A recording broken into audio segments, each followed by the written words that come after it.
Hi, my name is Greg Palliot. I'm with West Roofing Systems, and welcome to another edition of Whiteboard Roofing.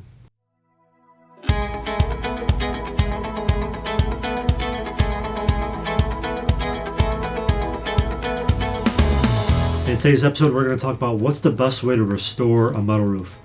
Really, the quick answer is to install a silicone roof coating system.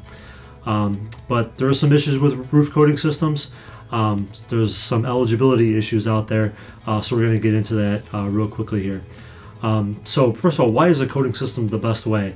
Really because you can avoid the complete tear-off. Taking off a metal roof is going to be a humongous job, labor intensive. Take it to the landfill and pay all those costs with that heavy metal. Then to put a new metal roof on there, a metal roof is the most expensive roof to put on there. So at all costs, you want to restore the metal roof without doing that. And a coating system, I mean, it's like the cheapest roof system to install nowadays.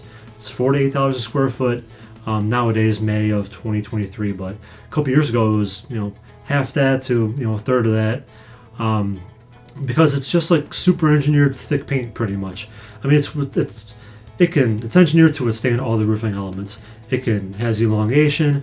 It can contract and expand with the roof, etc. They give warranties for it for a reason, because it lasts. But since you can just fluid apply right over the existing metal roof with some minor preparation, it's cheaper than any other roofing system or any other option you got out there. So another question is, are all metal roofs eligible for a roof coating system? And they aren't.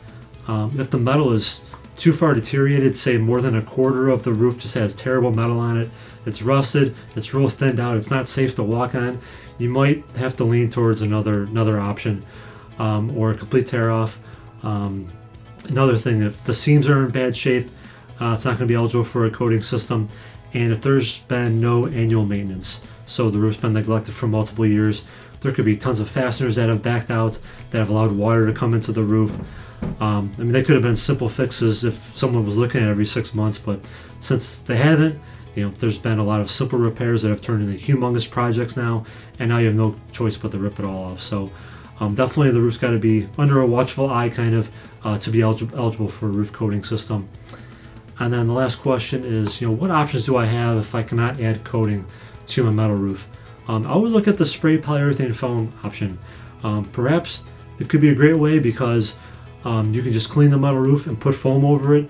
You could put a rust inhibitor primer down, perhaps, that can stop the rust if it's already started. But spray foam, it'll go over all the metal, it'll cover every microscopic water entry point you might have. It'll give you some R value if you don't have any R value currently. But I would look at both those systems. Maybe they aren't eligible, but before you just go for the complete tear off and get a quote for that, definitely look at each of those options.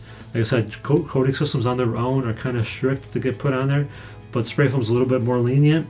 It's a thicker, more traditional system. It's got 1 to 3 inches of foam, and then a base coat of coating, then a top coat of coating, and granule. So it's a more comprehensive roof system than just coating on its own. So look at all those 3 options, then try to avoid the tear off. If you want to learn more about any of these points, in the description there's a link to the full blog post. But I hope you learned at least one thing new today, and see you next time. Thank you.